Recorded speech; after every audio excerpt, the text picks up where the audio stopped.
Pernah kok saya baca jurnal atau apa gitu, perempuan itu bisa dalam sehari itu membutuhkan berapa puluh ribu kata untuk dikeluarkan dibandingkan dengan laki-laki. Makanya disarankan untuk menulis. Jadi kalau misalnya kayak Aul tadi bilang bahwa introvert gitu ya, belum tentu loh tulisannya dia itu introvert. Maksudnya kelihatan kalau dia introvert, bisa jadi dia di situ menjadi sangat gombal sekali loh, bisa aja. Jadi kan itu juga bisa jadi cara kita untuk berkamuflase ya, dengan cara menulis itu. Kita bisa penampilannya seperti ini, tapi ternyata tulisan kita mendayu-dayu. Oke, boleh dibilang hebat, tapi perempuan yang menulis itu dia punya nilai lebih. Misalkan cerpen itu juga ada sih bagaimana kita belajar mengeksekusi ending gitu. Ada ending yang terbuka, ending yang halus, ending yang sifatnya jelas. Itu tergantung tesnya penulisnya masing-masing gitu. Untuk cerpennya. Tergantung penulisnya. Iya. Padahal sebenarnya pembaca mengharapkan happy ending. Nah, iya, ya kan penulis adalah Tuhan di tulisannya kan gitu.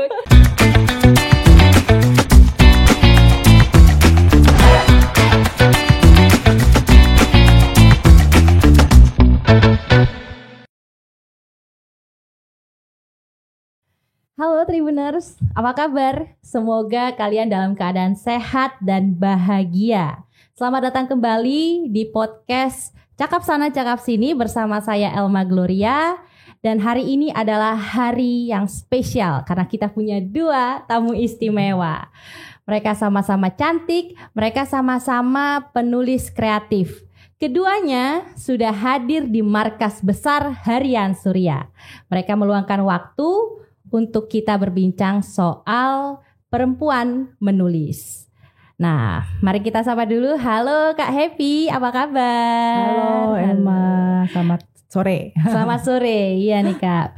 Sehat Kak? Sehat, puji Tuhan. Puji Tuhan, sehat. Dan ini Kakak Aulia Rizky. Halo Kak Aulia, apa Halo kabar? Kak, baik, alhamdulillah Bagaimana sehat. perjalanannya Kak dari Pasuruan? Butuh perjuangan dulu ya ini sampai ke Surabaya.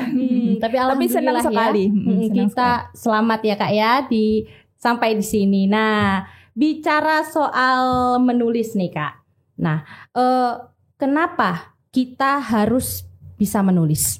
Mungkin mengawali Kak Happy? Ya. Mengapa kita harus bisa menulis?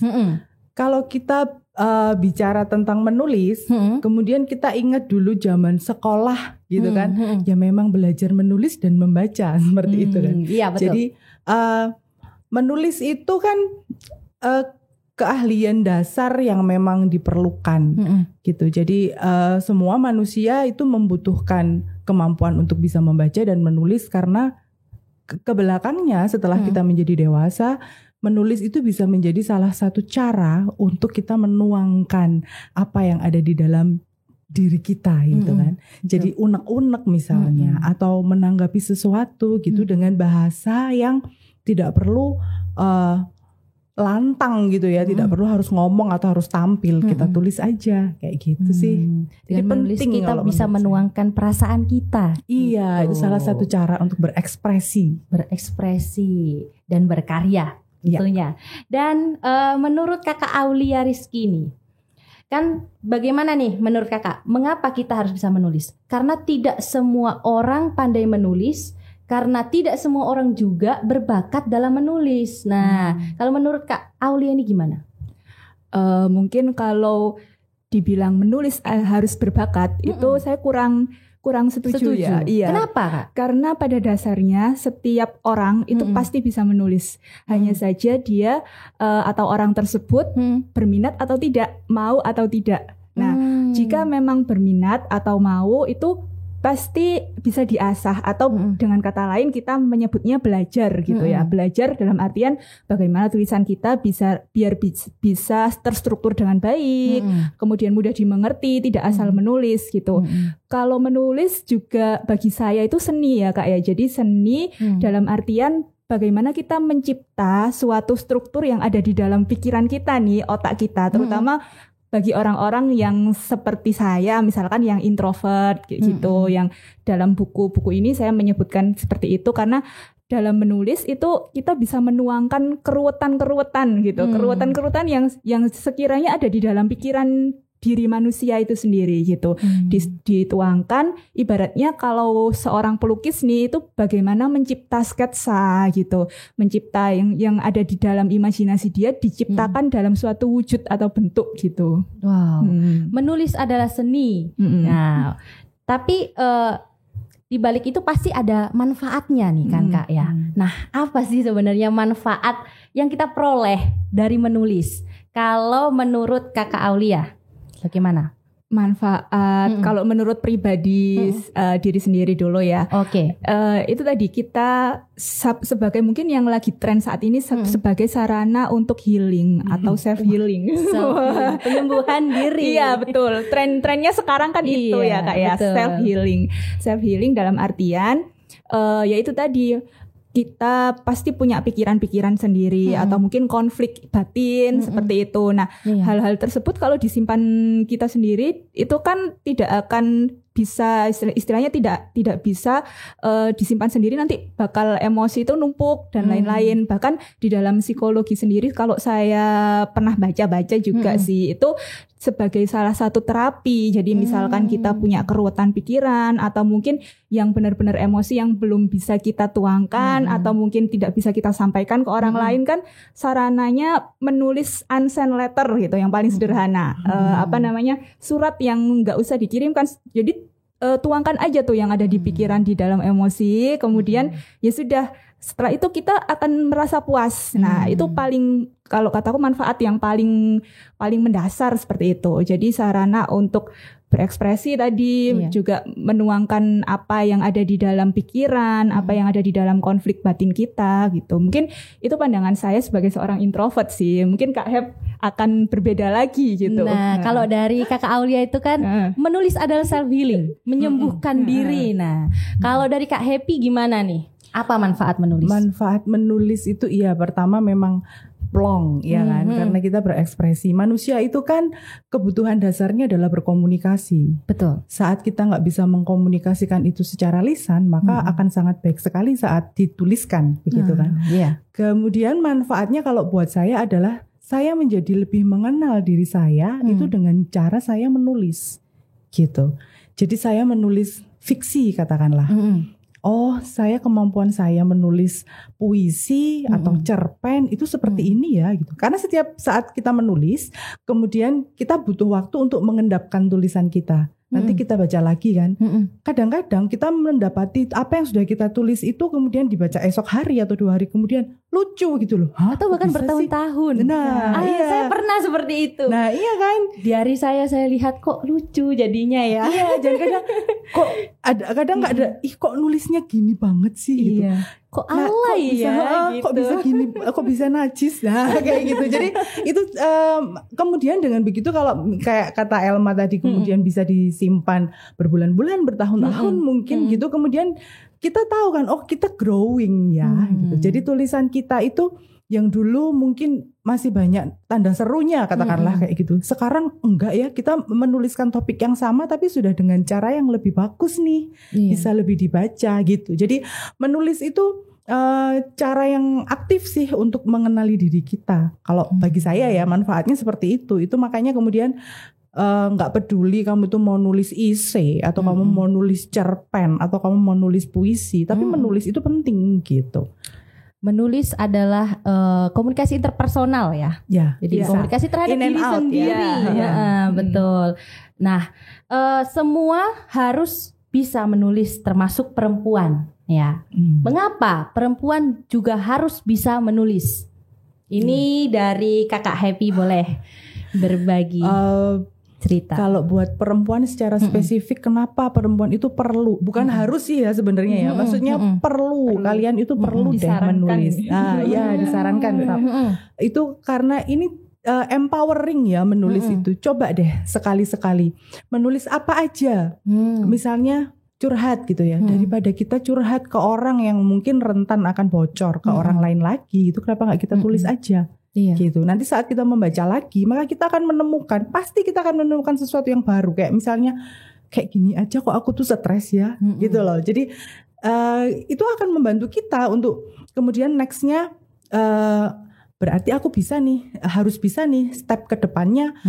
Jangan sampai cuman yang begini aja bikin stres gitu. Karena perempuan itu kan orang yang oleh society diminta untuk menjadi orang yang multitasking. Nah, sekarang sederhana aja, misalnya kita adalah ibu-ibu dan kita juga perempuan pekerja, pasti kan tugasnya banyak sekali nih. Betul. Nah seperti itu, dan di sela kesibukan kita, maka kita bisa tuh dapat me time dengan menulis sebentar aja, paling nulis jurnal aja, hari ini ngapain misalnya gitu, atau kok sedang mendung nih ya, syahdu sekali, bikin puisi. Nah itu menjadi cara kita untuk menghibur diri kita, ya kan? Kita menjadi terhibur dan kemudian sejenak melepaskan diri dari kepenatan, gitu. Gitu nah, sih. Kalau dari Kakak Aulia, bagaimana nih Kak? Mungkin saya awali lagi dengan kenapa perempuan menulis. Bahkan seorang Kartini aja tidak akan dikenal kalau dia tidak menulis. Betul. Beliau tidak menulis, ya kan? Iya. Beliau dikenal dan dapat menginspirasi, bahkan empowering, nggak hanya perempuan sesama perempuan, tetapi semua, bahkan dikenang sampai hari ini karena beliau menulis, dan menulis dari surat-surat saja. Dan itulah mengapa menulis adalah adalah seni menuangkan apa yang ada di dalam pikiran gitu. Siapa tahu, kalau makanya harus belajar dalam artian mungkin yang ada di dalam pikiran kita adalah sebuah keruwetan misalkan, atau sebuah emosi yang dipendam kayak gitu ya. Itu tidak serta-merta dituangkan kemudian langsung jadi tulisan yang indah, tetapi bagaimana kita memolesnya agar tulisan dari sebuah keruwetan itu dituangkan dalam sebuah tulisan yang dapat menginspirasi. Inspirasi kemudian yang dapat dibaca, memiliki nilai bagi pembacanya. Mungkin di situ. Jadi perempuan itu juga kan makhluk atau seorang yang spesial karena dibandingkan dengan laki-laki, perempuan itu kekayaan kata-katanya itu jauh lebih banyak gitu. Jadi begitu ya? Iya, kalau dalam medis itu pernah kok saya baca jurnal atau apa gitu, perempuan itu bisa dalam sehari itu membutuhkan berapa puluh ribu kata untuk dikeluarkan dibandingkan dengan laki-laki itu. Makanya bahkan pikiran perempuan, pikiran-pikiran dan konflik batin perempuan itu jauh lebih banyak gitu. Karena makanya perempuan adalah makhluk yang susah dimengerti, katanya begitu kan ya. Karena banyak sekali yang ada di dalam dirinya. Makanya disarankan untuk menulis. Kenapa? Karena di sini sarana untuk healingnya dia, sarana untuk istilahnya sebagai jalan untuk menuangkan apa yang menjadi kodratnya dia gitu kan. Bercerita, kemudian ngomong kan, bahkan kalau misalkan tidak menulis kan pasti suka bergosip misalkan. Nah, daripada bergosip kan iya kan itu dituangkan dalam bentuk tulisan, dipoles bagaimana biar bisa jadi sebuah inspirasi, sebuah pembelajaran dan lain-lain gitu. Nah, berarti memang perempuan itu perlu dimengerti ya. Dan makanya perempuan perlu juga menulis, butuh menulis. Nah, inilah yang perlu kita ketahui Tribuners, selayaknya perempuan itu menjadi subjek yang aktif, mengemas diri sebagai pelopor pergerakan dan perubahan seperti yang dilakukan oleh Kartini ya. Setidaknya dalam ranah kecil, yaitu dari keluarga. Dan perempuan harus menulis karena perempuan penulis itu mempunyai daya tawar khusus di kehidupan sosialnya. Lantas apakah dari kakak-kakak ini tidak ingin menjadi perempuan yang nongkrong-nongkrong cantik di kafe dengan para sahabatnya gitu? Gimana nih? Cerita-cerita dong. Mungkin mulai dari Kakak Happy. Iya sih, kalau nongkrong-nongkrong sama temen ngobrol gitu, itu kan pasti beda ya. Bisa langsung dapat jawaban misalnya. Kayak bergosip pun pasti akan lebih oke kalau kita ngumpul gitu kan, ketemuan, daripada misalnya gosip by Zoom. Itu kan beda juga rasanya kayak gitu. Jadi apakah kita kepengen sebenarnya ngapain sih nulis, nongkrong-nongkrong aja dong. Loh, kenapa enggak dua-duanya? Nah, Kita membicarakan sesuatu hal tentang menulis ya kan? Nah. Atau begini, atau misalnya nih aku nongkrong nih sama Elma gitu kan, terus kita ngobrol sesuatu yang menarik nih, sampai rumah ku tulis dong. Nah kayak gitu kan bisa.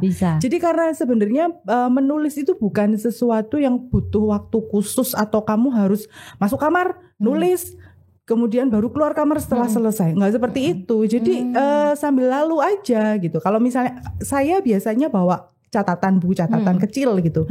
Jadi misalnya dapat ide atau misalnya ada sesuatu yang lucu atau menarik nih di jalan, saya tulis aja gitu, 1 atau 2 kata gitu.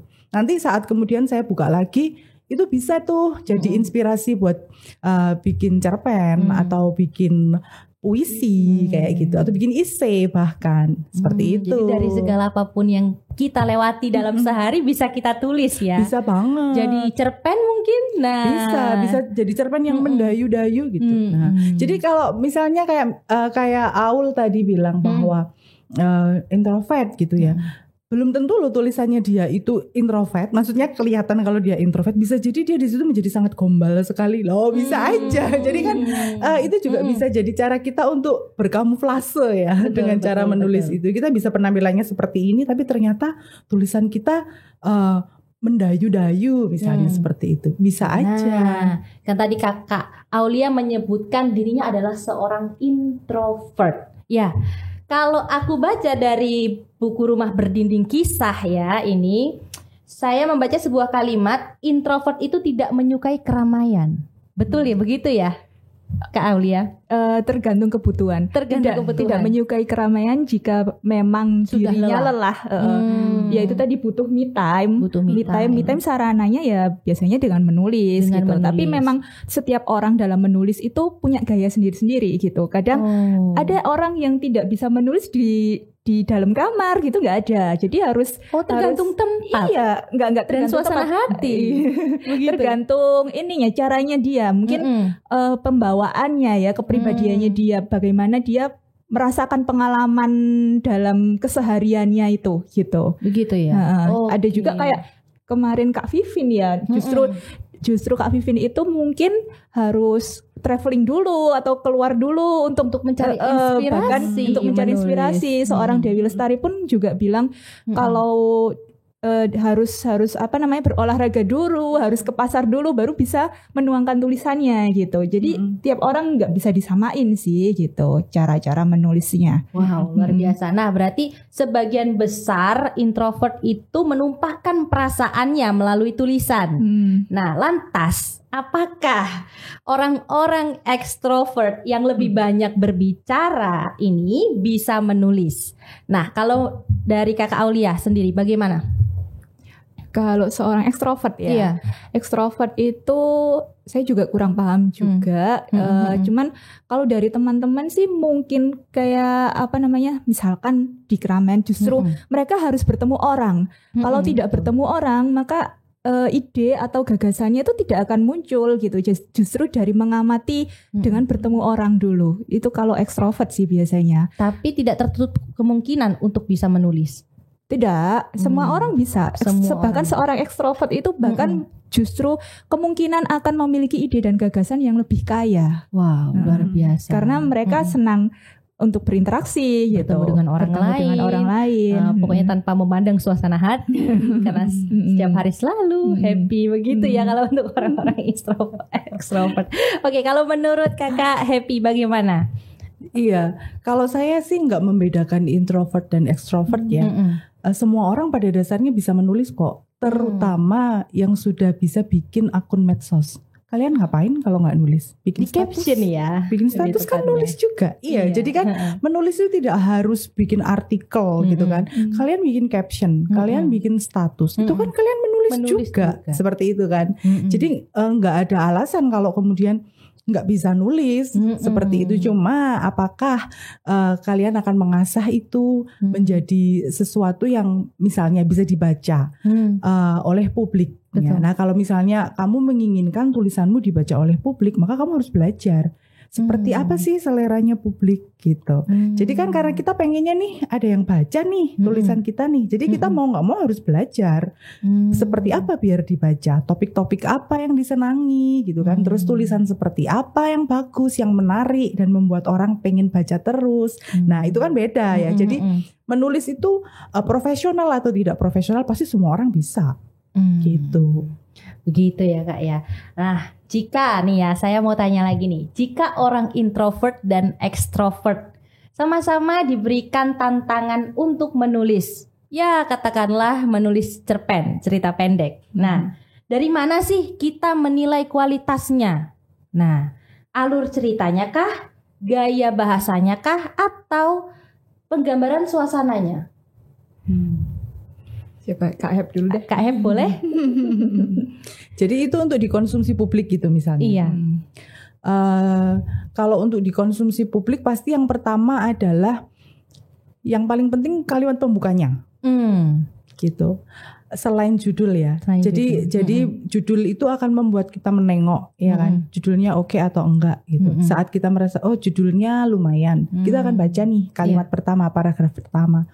Saat kita merasa di situ ih seru, kita akan lanjut. Tapi kalau di situ sudah apaan sih, aneh banget, absurd, nah kita tinggal tuh pasti tuh. Jadi kita tanpa kita harus find out siapa yang nulis, apakah dia seorang pendiam atau tidak, ataukah dia cewek atau cowok gitu kan. Tapi ya itu tadi, jadi judul yang bisa memanggil publik, kemudian paragraf pertama biasanya seperti itu. Sebelum kita bicara tentang alur dan kemudian kita bicara tentang konfliknya gitu. Betul. Ya. Jadi gaya bahasanya kalau menurut saya penting. Kalau dari Kakak Aulia, bagaimana Kak menilai kualitasnya? Setiap tulisan itu pasti punya indikator atau unsur ya, unsur-unsur yang perlu diperhatikan. Itu kalau misalkan ingin belajar itu ada pembelajarannya masing-masing, dari mungkin tadi yang salah satunya disebutkan bagaimana membuat alinea pembuka yang menarik dan judul, tentunya setelah judul alinea pembuka yang menarik.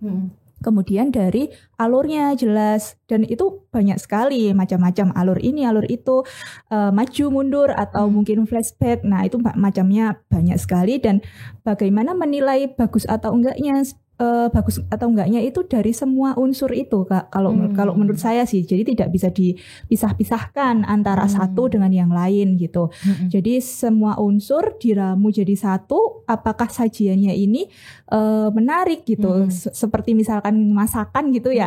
Kita nggak bisa menilai dari mungkin hanya rasanya atau mungkin dari tampilannya aja, tapi secara utuh whole sajiannya itu bagaimana gitu. Jadi, dan yang paling penting mungkin yang mungkin sekarang sering diingatkan, tapi banyak orang yang agak malas untuk menengok itu adalah struktur kalimat. Jadi tidak dipungkiri kan kita menulis pakai bahasa Indonesia ya. Nah kita biasakan menulis pakai bahasa Indonesia yang baik dan benar. Dalam artian dalam ejaan, pemilihan diksi itu jelas. Kemudian dari struktur. Jadi mana subjek, mana predikat, paling enggak dalam satu kalimat itu seorang yang membaca tulisan kita itu tidak, ini maksudnya apa sih? Nah itu jadi strukturnya benar-benar ditata. Itu mungkin Kak Heb lebih paham ya, kayak seperti itu. Memang. Jadi nggak menggantungkan editor aja gitu Kak. Betul Kak. Apalagi kalau di caption Instagram juga harus jelas ya kan struktur penulisannya. Ini orang pasti nyambung nggak ya, ngerti nggak ya apa yang kita tulis. Nah itu karena kembali lagi ke komunikasi ya, apa yang kita tulis itu adalah pesan untuk para pembacanya. Betul ya Kak ya. Oke, lantas benarkah perempuan yang menulis itu adalah perempuan yang hebat? Jika benar, apa alasannya? Boleh dari Kakak Happy?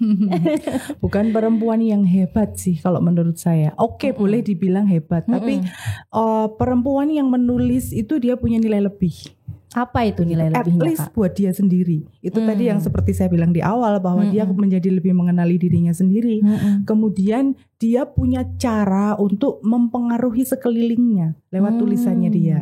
Itu. Betul. Seperti itu. Jadi kenapa kalau menulis dan tulisanmu bagus, kenapa kamu harus dikirim ke media atau kamu publikasikan, misalnya bisa lewat medsos ya kalau sekarang. Kenapa harus begitu? Ya supaya orang lain tahu gitu. Apa yang kamu pikirkan itu mungkin itu berguna buat orang lain gitu. Betul. Kan. Dan mungkin ada orang yang punya pemikiran yang sama tapi tidak berkesempatan untuk menuliskan yang seperti itu gitu. Seperti itu sih. Jadi nggak harus kemudian disebut hebat atau enggak hebat ya. Tapi pasti punya nilai lebih seperti itu. Karena setidaknya dia kemudian bisa mengkomunikasikan ide-idenya begitu. Karena kalau sudah bisa menulis pasti bisa ngomong juga. Oh ya? Ya, jadi misalnya nih nulis buku gitu kan. Terus saat buku itu dibedah, maka kemudian mereka yang tadinya diam itu dia akan bisa bercerita. Kenapa sih harus nulis ini? Kenapa sih judulnya harus ini? Dia pasti akan bercerita gitu loh. Karena itu adalah sesuatu yang selama ini ada di dalam pikirannya dia kan. Kemudian dia tuangkan di dalam kalimat-kalimat yang kemudian dibaca orang lain dan orang lain itu memberikan respons. Nah, itu kemudian terjadilah komunikasi. Berhasil. Komunikasi. Nah, kalau menurut Kakak Aulia bagaimana? Perempuan hebat itu kan relatif sekali ya, nggak serta-merta menulis kemudian hebat, tidak. Banyak sekali perempuan yang tidak ada hubungannya hebat dengan menulis, tapi di sini saya mungkin bisa menyebutnya dengan berdaya ya Kak ya. Jadi berdaya bagaimana seorang perempuan itu bisa mengkomunikasikan ide dan gagasannya menjadi untuk disampaikan kepada halayak, kepada sesama, bahkan menjadi sebuah inspirasi seperti itu. Saya kembali lagi ke contoh seorang Kartini itu tadi. Beliau kalau tidak menulis, tidak akan ide-ide hebat itu tidak akan dikenal gitu. Jadi menulis adalah sarana untuk menuangkan gagasan yang siapa tahu gagasan dari seorang wanita yang tadinya tidak menulis itu ternyata hebat gitu. Bukan wanitanya tetapi gagasannya gitu. Jadi seorang wanita yang menulis, perempuan penulis itu adalah perempuan yang mempunyai privilege untuk menyampaikan ide gagasannya kepada orang lain gitu.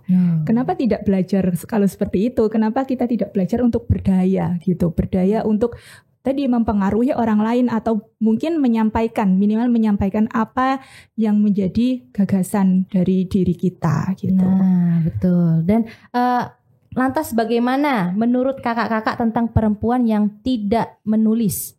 Jadi mungkin ya mereka tidak punya wadah untuk komunikasi kepada orang. Lantas bagaimana sih cara mereka menyuarakan pendapat mereka?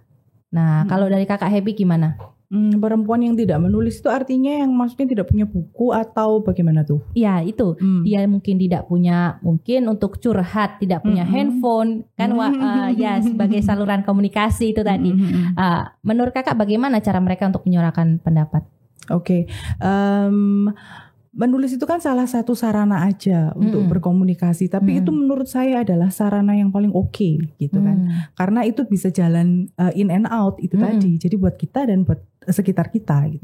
Jadi kalau ada perempuan yang tidak menulis ya nggak apa-apa, itu kan pilihan gitu kan. Itu pilihan. Mungkin dia bisa mengkomunikasikannya lewat gambar misalnya, atau mungkin dia bisa merekam podcast yang tidak dipublish gitu, seperti yang kami lakukan. Sering kami lakukan seperti itu. Jadi ada banyak cara gitu. Tapi mengapa harus menulis sih? Gitu. Menulis itu kan meninggalkan jejak.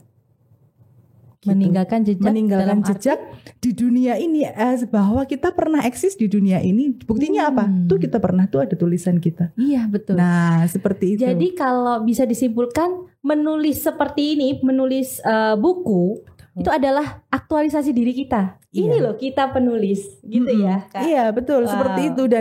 Dan mengapa Makanya kalau kayak penulis itu kenapa penting berkomunitas? Karena biar dia bertemu dengan teman-teman yang kalau bahasanya sekarang sefrekuensi gitu. Bahwa mereka ini setidaknya ada di kelompok orang-orang yang mengakui bahwa menulis itu bermanfaat banget loh, setidaknya buat kita sendiri gitu. Jadi kenapa kita tidak berkumpul bersama, kemudian kita saling berbagi ilmu seperti yang kita lakukan di Perlima kan? Kita sering sharing ide, kita saling mengkoreksi tulisan gitu. Kita saling berbagi ilmu. Kalau misalnya ada satu yang habis dapat ilmu yang bagus, akan di-share gitu ke teman-teman yang lain supaya teman-teman yang lain juga mendapatkan itu untuk kemudian bermanfaat. Seperti itu. Banyak sekali manfaatnya ya berkomunitas itu. Jadi alangkah baiknya kalau memang kita adalah orang-orang yang senang menulis, kita berkomunitas. Gitu. Nah, berarti salah satu caranya adalah dengan masuk ke Perlima ya, contohnya. Betul. Kita bisa belajar berperan, mengambil peran juga, kita bisa berkreasi, berkarya. Nah, jadi memang menjadi perempuan itu menurut saya ya agak sulit, tapi ya itu tadi sebenarnya gampang kok. Karena sulit, harus, tapi kenapa aku perempuan? Gitu ya tantangannya. Iya, apalagi yang tadi kan tidak bisa menulis, sebenarnya masih punya sarana. Gitu. Betul. Jadi mungkin mereka yang tidak menulis itu membaca gitu kan. Jadi mereka tidak suka menulis gitu atau malu misalnya setidaknya menulis. Mereka membaca. Mereka pasti membaca dong kayak gitu. Jadi saat orang lain memilih untuk menjadi pembaca, ayo kita memilih menjadi penulisnya supaya ada yang dibaca, supaya ide-ide kita sampai ke mereka seperti itu. Wah, luar biasa. Nah, kalau dari Kakak Aulia, kalau berkomunitas ya selain ya apa yang disebutkan benefitnya tadi oleh Kak Happy, kalau saya sih lebih ke istilahnya itu sebagai wadah untuk saling menyemangati, dan mengapresiasi. Jadi apapun yang kita lakukan yang tadi sefrekuensi, dibilang misalkan aku lagi malas nulis nih, stagnan. Aku juga dulu pernah merasakan hobi menulis ini waktu kuliah, tapi saya tidak berkomunitas sama sekali gitu. Tidak berkomunitas ya akhirnya mandek, ya sudah, tidak ada yang menstimulasi gitu. Tidak ada yang saling mengingatkan atau menyemangati. Dan pada saat misalkan nih aku kirim cerpen gitu lolos ke media, ya sudah, setelah itu senangnya diambil sendiri, nggak ada yang mengapresiasi, wah selamat ya lolos atau apa gitu. Nah, sejak saya gabung di Perlima, saya merasakan itu perbedaannya. Jadi ada bedanya, memang banyak sekali perbedaan bagaimana kita jika hobi menulis berkomunitas dengan tidak berkomunitas. Di Perlima misalkan kayak ini ada buku, ini kan berawal dari keisengan ya Kak Happy ya. Jadi keisengan Kak Wina Bojonegoro, pendirinya Perlima itu menantang kita semua pada saat itu, kalau nggak salah momennya adalah momen habis lonjakan kedua COVID. Jadi mungkin banyak sekali orang-orang yang lagi berduka atau mungkin lagi pikirannya kalut, mungkin lagi dan lain-lain setelah lonjakan kedua itu. Nah, di sini Kak Wina menantang, ayo nulis jurnal gitu. Jurnal 1 bulan, tiap hari nulis tentang, tapi dikasih tema nih tentang rumah gitu. Nah, setelah dikumpulkan banyak yang sudah goal 30 hari tanpa henti. Nah, ini padahal cuma nulis status ya Kak ya, di Instagram boleh, di Facebook boleh, nyatanya bisa gitu. Dan bisa gitu, setiap orang yang tadinya waduh aku kayaknya nggak bisa nih, aku bakal bolos atau apa, ternyata yo banyak gitu, banyak yang bisa menulis ini dan itu diolah menjadi buku ini gitu. Nah, di sini aku istilahnya itu jika tidak ada komunitas yang menyemangati, istilahnya memberi stimulus seperti itu, ya bakalan mandek gitu. Paling juga males nulis lagi, ya itu tadi tergantung mood gitu, atau mungkin ketumpuk kesibukan, ya udah nggak produktif lagi gitu. Nah, itulah pentingnya berkomunitas di sini. Dan terima kasih Perlima, beneran yang namanya program kerjanya itu tiada henti ya Kak ya. Jadi beneran dalam setahun itu setelah program ini nanti launching buku ini, pelatihan. Nah, itu saya merasakan manfaatnya banget gitu. Berarti bergabung di Perlima, kakak-kakak ini merasakan yang namanya penilaian dan apresiasi ya. Mungkin dari bedah naskah. Nah, disitulah kan merasakan apa ya menurut orang-orang tentang tulisan kita begitu ya, dan akhirnya kita perlu merevisi hingga akhirnya terciptalah buku yang ini, Rumah Berdinding Kisah gitu. Wow, luar biasa sekali. Nah, waktu dikasih tantangan 30 hari menulis itu gimana perasaannya kakak-kakak ini? Apakah merasa kesulitan? Tapi pasti ya ada kesulitan ya. Pasti ya. Bayangkan 30 hari. Kan pasti kita kadang merasa malas atau kita merasa sibuk dengan segala urusan yang ada. Nah, kalau menurut Kakak Happy bagaimana? Iya, tantangannya ya malas itu tadi, atau nggak bisa bagi waktu gitu. Misalnya ada tugas yang memang harus diselesaikan pada hari itu. Aduh, tapi lupa tadi jurnalnya belum nulis gimana nih gitu. Selalu ada seperti itu. Tapi kan karena kita melihat nih, misalnya nih sudah baring-baring gitu kan, melihat statusnya, aduh kok teman-teman pada nulis ya. Nanti aku ketinggalan dong. Seperti ada begitunya. Ada begitunya ya itu tadi karena berkomunitas itu tadi kan. Jadi kayak yang nggak mau kalah dong. Teman-teman nulis kok aku juga nulis, toh nggak panjang gitu kan. 1 atau 2 paragraf aja gitu kan. Nulis dan topiknya kan menarik, maksudnya rumah, tentang rumah gitu. Siapa sih di sini yang tidak tidak suka kalau ada di rumah gitu. Bahwa mendengar nama rumah aja udah bikin kita kebayang kenyamanan, ya kan. Jadi kan banyak sekali yang bisa ditulis sebenarnya seperti itu. Jadi yang hal sederhana misalnya pintu atau pagar, apapun bisa jadi tulisan kayak gitu sih sebenarnya. Cuma ya itu tadi, dengan melihat teman-teman kok semangat, kenapa aku enggak? Jadi kita terpacu, itu tadi stimulannya. Iya, berarti kita didorong oleh teman-teman yang sudah memberikan revisi ya. Wow, kalau dari Kakak Aulia, apa kesulitannya Kak mendapatkan tantangan 30 hari menulis? Itu tadi sih waktu ya. Jadi apalagi kalau kita beraktivitas misalkan nih dari pagi kemudian kerja sampai malam baru pulang ke rumah, capek gitu rasanya. Yang namanya pegang HP itu kan kerjaan semua ya isinya ya. Kadang kepingin tak lempar aja gitu terus tidur gitu. Cuman kalau misalkan inget tantangan itu, aduh aku kok masih kayak punya PR untuk nulis gitu ya, kok sayang mau bolong gitu. Ya akhirnya dengan mengamati dengan temanya rumah ini, jadi kan kita memang pulang ke rumah di akhir hari, akhirnya kita bisa mengamati apapun yang ada di rumah, termasuk ya saya ini bahkan berawal dari tulisan mengamati lilin gitu, lilin yang ada di rumah pas mati lampu pulang capek habis kehujanan gitu, ada lilin di atas meja, ya kemana-mana akhirnya pikiran gitu, akhirnya kok rasanya bagus ya untuk dituangkan atau apa gitu lah ya. Bisalah nanti 1-3 paragraf gitu bisa terstimulus gitu. Iya. Tadi kan kita juga menyinggung soal Kartini ya. Nah, belajar dari sosok Kartini ini, ada buku Habis Gelap Terbitlah Terang. Nah, itu adalah karya dari seorang perempuan tangguh yang menceritakan kehidupan dan kesulitan pada zamannya. Nah, pada zaman Kartini itu kan semua perempuan harus tunduk pada bendera patriarki.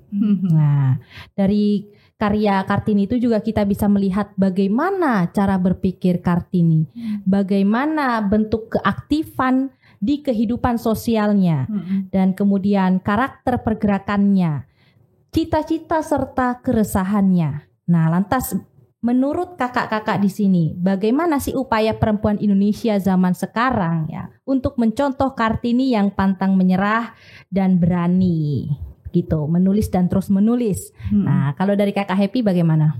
Iya, Kartini itu kan orang yang melebihi zamannya ya pemikirannya. Jadi makanya saat dia menuangkan itu ke dalam tulisan kita terkaget-kaget gitu. Ada ya perempuan pakai kain kayak gini loh, dan biasa aja kan dia itu gitu. Kok bisa? Sederhana. Kok bisa ya seperti ini? Itulah yang kemudian Iya, makanya itu yang kemudian menginspirasi kita juga di Perlima supaya ya itu tadi loh. Kalau kita coba kalau Kartini nggak ngapa-ngapain, jadi dia pendam aja tuh semuanya tuh, ya kita nggak tahu tentang apapun. Itu tadi makanya perlu untuk menjejakkan jadi dalam tulisan ya apa yang ada di dalam pikiran kita, ide-ide kita. Mungkin tidak sebagus Kartini gitu kan, tapi tulisan-tulisan kita itu pasti akan menjadi inspirasi kok. Percaya aja deh, meskipun itu hanya misalnya sajak pendek gitu atau cerpen gitu. Saat itu dibaca oleh orang, maka setidaknya orang itu akan kemudian tahu, penulisnya nih lagi jatuh cinta nih kayak nih kalau cerpennya kayak gini. Kayak gitu loh. Jadi setidaknya menjadi warna. Nah, dengan kita kalau dulu Kartini memberikan ide-idenya dia yang brilian itu kemudian menginspirasi kita semua, maka sekarang kita sudah diajari tuh untuk menjejakkan apa yang ada di dalam pikiran kita. Kenapa kita tidak menulis? Tidak harus yang sophisticated ya, tidak harus yang wow, tidak harus yang rumit-rumit, tidak harus yang istilahnya nuturi gitu.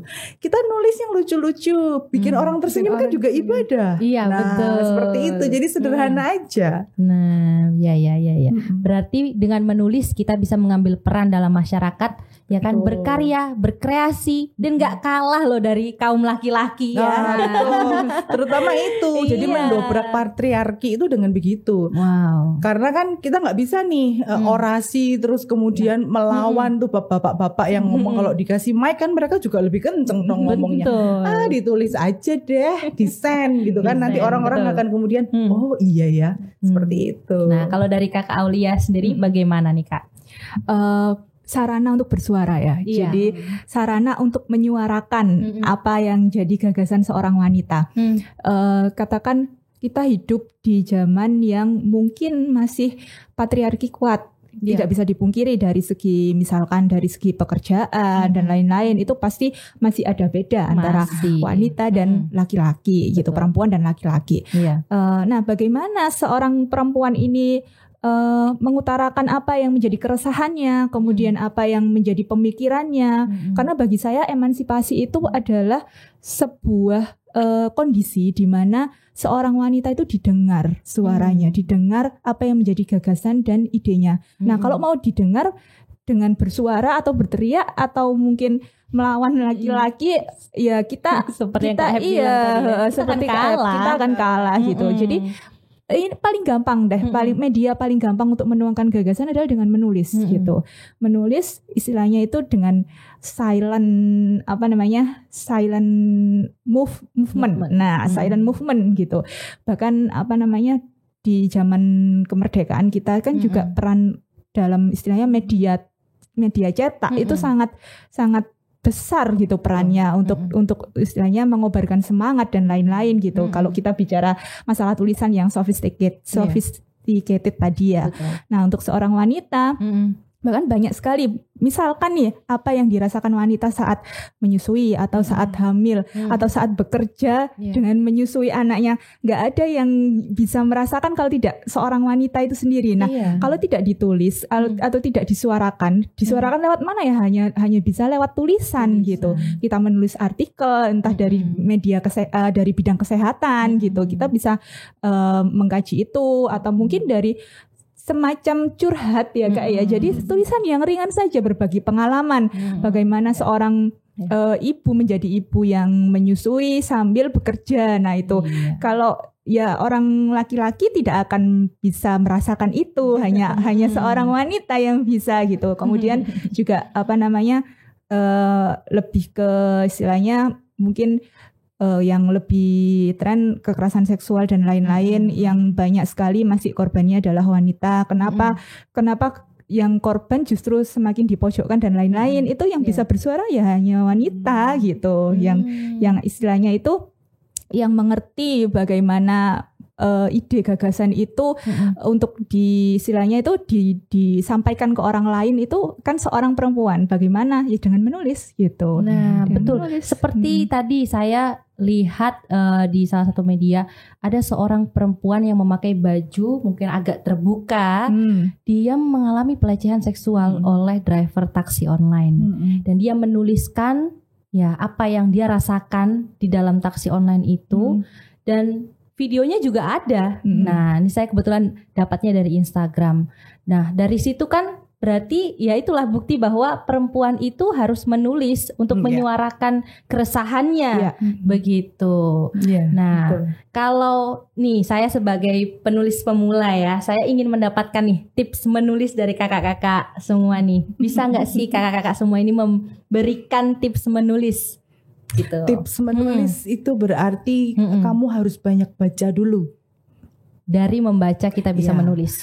kita membaca karena begini, kalau ini saya menceritakan diri saya sendiri aja ya. Jadi saya sangat suka sekali membaca, gitu kan. Tapi keberanian saya untuk menulis itu baru muncul setelah kuliah, gitu. Itu pun tulisan-tulisan yang tidak pernah ditaruh di mana-mana. Jadi hanya ada di komputer gitu kan, bikin cerpen. Misalnya sedang patah hati bikin cerpen, atau sedang jatuh cinta bikin puisi gitu. Itu baru berani begitu. Itu setelah membaca lama gitu kan. Karena apa? Karena ya memang butuh untuk mengumpulkan nyali gitu. Kita menulis itu kan sesuatu hal, kegiatan yang aktif. Jadi kita perlu bekal. Bekalnya apa ya? Setelah kita punya banyak sekali bacaan yang kemudian bisa kita refer gitu kan. Itu kemudian kita akan setidaknya bisa menulis dengan baik. Begitu. Jadi karena ada yang kita rujuk, misalnya menggemari Dewi Lestari gitu. Pasti kita akan tertantang untuk Dewi Lestari itu sukanya bikin diksi yang ada di kamus, tapi kita tidak pernah tahu bahwa itu tuh ada dan ada artinya. Nah, maka kemudian itu menginspirasi saya untuk bikin cerpen, berarti ya pakai diksi apa ya yang nggak pernah ada. Kemudian saya akan kembangkan itu untuk menjadi cerpen. Ya kayak gitu-gitu. Jadi itu tadi membaca bisa menjadi sumber inspirasi, kemudian bisa menstimulasi, kemudian itu menjadi bekal kita untuk menulis. Jadi kalau aku pengen nulis nih Mbak, ya apa silahkan nulis aja gitu. Tapi disertai dengan kegiatan kamu membaca, karena itu akan membantu banyak sekali. Iya. Berarti membaca memperkaya kosakata, betul ya kan? Jadi kita tahu nih diksi-diksi yang baru yang kita nggak pernah dengar gitu kan? Atau mungkin bukan diksi baru sebenarnya, lama, tapi kita nggak pernah dengar dan ternyata kok maknanya bagus ya gitu, dan kok nemu sih orang ini. Nah, lama-lama kita akan merasa begitu saat kita punya idola yang kemudian selalu membuat kita untuk atau menginspirasi kita untuk menghasilkan kreasi yang lebih bagus, maka kita akan tertantang terus gitu loh. Misalnya kok bisa sih bikin cerita kayak begini, aku juga bisa Nah seperti itu loh. Jadi ada yang kemudian menjadi acuannya kita. Itu penting untuk guidance kita saat menjadi penulis ya. Kalau kita memang pengen menjadi penulis yang kemudian karya kita dibaca oleh orang gitu. Karena setidaknya pasti acuan kita akan ke penulis idola kita gitu kan. Benar sekali. Wow. Nah kalau dari kakak, kalau diibaratkan nih menulis itu kayak kita menuang ya. Jadi kita ibaratkan pikiran kita atau diri kita itu sebuah teko gitu ya. Apa yang mau dituang kalau nggak ada isinya, berarti kita harus ngisinya dengan membaca. Tadi kata Kak Heb. Yang kedua, kalau saya pribadi menilai itu dengan melatih kepekaan. Nah, melatih kepekaan apapun itu, bahkan membaca itu tidak, kalau bagi saya literasi itu tidak hanya membaca sebuah tulisan di atas kertas saja, tetapi kita bagaimana mengerti sebuah isu atau mungkin mengerti sebuah sebuah kejadian lah gitu. Itu bisa kita, kalau di zaman sekarang kan bisa dari mana saja, bisa dari podcast, dari YouTube dan lain-lain. Itu melatih kepekaan terhadap sebuah isu. Katakan misalkan tadi tentang pelecehan seksual gitu, kok ada ya tentang pelecehan seksual kasus A gitu. Nah, kita kalau tidak melatih kepekaan, kita kalau tidak kepeka atau kan masa bodoh kan gitu kan ya, masa bodoh dengan berita ini gitu. Aku juga nggak kenal dia gitu. Nggak ngurus dia mau gimana nasibnya atau gimana gitu. Tetapi kalau seorang ingin menjadi penulis gitu, bahkan jangankan penulis yang profesional, yang pemula aja itu harus memiliki kepekaan terhadap itu. Sebagai contoh aja, misalkan kita menulis status WA aja wis. Ya kan, kalau misalkan kita sehari-hari pulang pergi dari kantor ke rumah gitu ya. Kalau kita tidak peka terhadap apa yang kita di perjalanan itu, kita ketemu orang apa aja sih. Kita berinteraksi dengan kejadian apa saja. Misalkan kok ada yang lucu ya, ada tukang ngarit gitu, tukang ngarit di pinggir jalan lagi benain sepedanya atau gimana, lagi kesulitan. Itu kalau kita peka atau bisa melatih kepekaan kita, itu akan bisa jadi tulisan, paling nggak status WA atau apa gitu. Betul. Mungkin bisa jadi seni tadi, mungkin kita bisa jadi puisi atau mungkin bisa jadi cerpen dan lain-lain gitu. Peka melihat sebuah bencana, misalkan banjir di mana-mana, itu kalau kita asah kepekaan kita itu akan jadi tulisan gitu. Betul. Dengan selain membaca juga perlu karena apa yang kita tuang itu biar berkualitas gitu. Berarti kita harus melatih kepekaan kita terhadap hal-hal kecil sekalipun ya. Seperti tadi mungkin kadang kasus pelecehan seksual itu kita mungkin sebagai perempuan yang di media ya, bekerja di media mungkin bisa juga menceritakan kembali. Nah, kepada halayak supaya halayak itu juga bisa yaitu tadi mengontrol dirinya dan kemudian juga bisa belajar dari apa yang terjadi, ya kan? Begitu. Jadi betul. Wah, begitu kita harus melatih kepekaan kita harus banyak membaca juga ya. Nah, kemudian kita tadi juga belajar tentang perlima ini apa ya sebenarnya, karena nggak semua orang tahu tentang perlima nih Kak. Bisa nggak sih Kak menjelaskan kepada Tribuners perlima itu apa? Nah, komunitas penulis perempuan. Perlima itu perempuan penulis Padma. Perempuan penulis Padma. Iya, jadi berangkatnya itu dulu dari kelas menulis.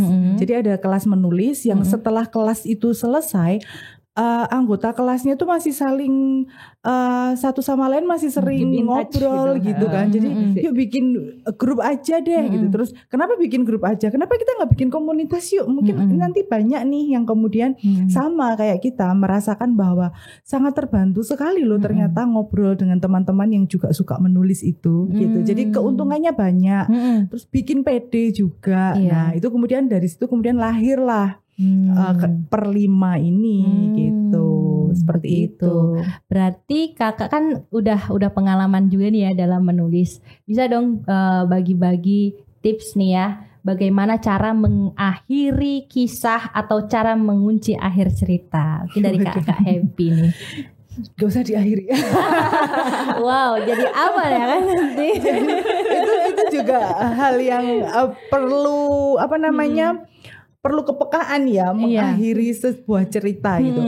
Jangankan cerita yang fiksi, cerita yang kita tulisan yang prosa katakanlah isei begitu ya, lepas begitu itu kita juga kadang-kadang kesulitan bikin endingnya. Kenapa? Iya karena saat kita menulis kemudian adrenalin kita meningkat itu rasanya itu nggak pengen titik. Jadi nulis terus. Nah, kita terhanyut dalam tulisan kita sendiri. Jadi kalau misalnya itu adalah tulisan yang tidak kemudian ingin kita publish atau ingin kita orang lain baca, maka itu bisa terus nyambung, besok malam nyambung lagi terus gitu ya. Kalah deh serial di Netflix pokoknya. Jadi kalau kita tulisan kita untuk media, maka di situ pasti kan sudah ada syaratnya nih, gitu. Misalnya panjangnya seberapa. Nah, maka kita akan kemudian mengikuti acuan itu, gitu. Jadi mau nggak mau nih kisahmu yang sedang indah sekali ini harus diakhiri. Caranya bagaimana? Kalau kamu kepengen pembacamu bertanya-tanya, ya diakhiri tapi jangan titik. Jangan titik, nah, terbuka. Iya, jadi kayak biarkan aja nanti mereka menebak-nebak sendiri. Misalnya tentang pembunuhan, siapa yang membunuh atau sebenarnya siapa sih dalangnya kayak gitu itu biarin aja ngambang gitu. Bisa dengan cara begitu atau kita bisa bikin conclusion kalau misalnya itu adalah essay, biasanya kita akan diharapkan untuk bikin conclusion gitu kan. Setidaknya kita menegaskan kembali idenya kita di awal itu tadi. Nah, itu lebih membantu sih. Jadi misalnya kita paparkan di depan, kemudian kita beri paragraf-paragraf pendukung. Setelah itu closingnya kita kembali tegaskan lagi apa yang kita paparkan di depan tadi. Itu paling gampang. Membuat conclusion ya. Dan menggantungkan cerita seperti agar nanti bisa bersambung. Betul. Jadi kalau misalnya nih kalau di TikTok misalnya atau di mana-mana orang-orang sedang kepengen viral gitu kan. Nah, itu caranya kita menjadi viral begitu kalau penulis, gantung aja nanti biar orang-orang ngomongin ini apa sih maksudnya. Penasaran dan gemes ya sama penulisnya. Ini apa sih maunya si penulis? Iya, jadi saat nanti kita nulis lagi mereka pasti baca lagi gitu penasaran, beli lagi bukunya. Biasa sekali. Nah, kalau dari Kakak Aulia nih, nggak ada saklek enggaknya ya kapan aku misalkan punya draft, aku punya ide gagasan yang aku tuangkan masih dalam bentuk draft. Kemudian ini kayaknya masih belum sampai deh. Ya udah kembangkan aja jadi novel gitu kan. Kalau misalkan cerpen nggak cukup nih, ya udah kita kembangkan aja sampai berbab-bab. Jadi yang paling pendek mungkin novelet ya. Novelet itu kan novel dalam bentuk yang lebih pendek gitu. Atau kalau misalkan kurang nih masih ada novel gitu yang bisa. Kalau masih kurang lagi ada yang novel berseri kayak punya Dewi Lestari gitu sampai 1, 2, 3 dan lain-lain gitu. It's okay, nggak. Kalau bagiku nggak ada kata saklek gitu ya. Cuman kalau memang kita bikin proyek atau misalkan ingin tulisan itu dimuat di media, ya kita harus memperhatikan ketentuannya seberapa panjang. Kalau media biasanya sih 10.000 JWS. JWS itu karakter with space. Jadi ya spasi pun itu dihitung. Jadi harus mentok maksimal itu 10.000 karakter gitu. Termasuk spasinya gitu. Nah itu yang perlu istilahnya perlu strategi dalam menyusun seperti itu. Bagaimana endingnya ya bisa macam-macam sih. Kalau cerpen, misalkan cerpen itu juga ada sih bagaimana kita belajar mengeksekusi ending gitu. Ada ending yang terbuka, ending yang halus, ending yang sifatnya jelas. Itu tergantung tesnya penulisnya masing-masing gitu. Untuk cerpennya. Tergantung penulisnya. Iya. Padahal sebenarnya pembaca mengharapkan happy ending. Nah, ya kan penulis adalah Tuhan di tulisannya kan gitu. Jadi yang nggak masalah gitu. Jadi tidak ada yang bisa ini ya melarang ya gitu. Sah-sah semua saja. Iya. Lantas benefit apa sih yang diperoleh kakak-kakak semua nih atau mungkin Tribuners yang mau bergabung jika ingin join di Perempuan Penulis Padma? Join aja. Bagaimana caranya Kak? Jadi kita ada Instagram ya, ada Instagram, ada Facebook itu yang kemudian bisa diakses oleh teman-teman. Misalnya memang ingin bergabung gitu bersama Perlima, belajar bersama di situ, nanti bisa DM di situ, kemudian pasti nanti akan dibalas gitu dan gak ada yang susah sih syaratnya ya gitu seperti itu dan kita punya anggota yang banyak sebenarnya ya, hampir dari 100 lebih udah ya sekarang. Lebih dari 100 dan memang tidak semuanya itu setiap hari aktif seperti itu. Tapi mereka tuh tidak pernah berhenti berbagi kayak gitu. Jadi kalau belakangan ini di grup kita sedang ada teman yang dari Afghanistan ya. Iya, dokter sharing dokter tulisan umum yang lagi ditugaskan oleh PBB. Jadi kan keliling ke negara-negara. Nah, itu sibuknya pasti sibuk sekali ya. Tapi beliau selalu menyempatkan mungkin menyempatkan ya apa yang ada pengalaman kesehariannya bahkan seperti bersih-bersih beres-beres camp, bersih-bersih atau mungkin ketemu sesama teman Afghanistan yang berbeda budaya itu dituliskan dalam 1-2 paragraf itu sudah jadi gitu. Seperti itu. Jadi banyak benefitnya. Selain hanya misalnya nih ada teman-teman yang kepengen punya buku bergabung nih seperti itu. Ya nggak apa-apa, ayo. Tapi kita akan bersama-sama belajar bikin buku yang bagus gitu. Jadi kita menulis gitu kan. Kalau di Perlima itu sebelum kita rilis bukunya kita pasti sudah mengujikan tulisan kita itu lewat bedah naskah itu. Ya. Jadi tulisanku misalnya di awal nggak kayak gitu. Tapi terus saat ada bedah naskah teman-teman memberikan input gitu kan. Mbak kenapa nggak dibikin begini sih? Itu kan kayaknya lebih oke deh. Atau ini terlalu banyak tulisan ininya terlalu banyak gitu. Kamu terlalu melibatkan banyak emosi di sini harusnya di-cut. Nah, kayak gitu loh. Itu dapat dari mana? Kalau kita enggak bergabung di komunitas yang sama-sama care gitu. Mereka meluangkan waktu untuk kemudian baca tulisan temannya untuk kemudian memberikan input. Nah, seperti itu. Kemudian akhirnya buku yang kita keluarkan kan setidaknya sudah terfilter begitu. Lantas bagaimana cara bergabung di Padma? Apakah harus berbayar dan apa yang kita dapatkan? Mungkin pelatihan apa saja gitu selama setahun, bisa dijelaskan Kakak Happy? Iya. Kalau kita ada iuran tahunan ya 150 ya. 150.000 untuk setahun. Kemudian yang kita dapatkan adalah ada pelatihan gratis gitu. Jadi pelatihan gratis itu sampai 4 kali rasanya. Selama setahun. Iya, selama setahun. Jadi ada pelatihan macam-macam ya. Tidak hanya menulis. Bahkan pelatihan podcast itu pernah ada. Public speaking. Seperti itu. Jadi nggak cuma menulis. Betul, karena yang bergabung di situ kan ada teman-teman dari background yang macam-macam ya. Ada yang penyiar gitu. Kemudian sharing gimana sih caranya ngomong public speaking itu kayak gimana sih. Terus kemudian ada pelatihan podcast. Itulah yang kemudian bikin kita kemudian yuk ngerekam suara kita sendiri tapi kita nggak publish. Kayak gitu. Kemudian ada juga pernah pelatihan Canva ya. Jadi kita desain seperti itu. Jadi seru. Memang karena satu sama lain kepingin berbagi ya.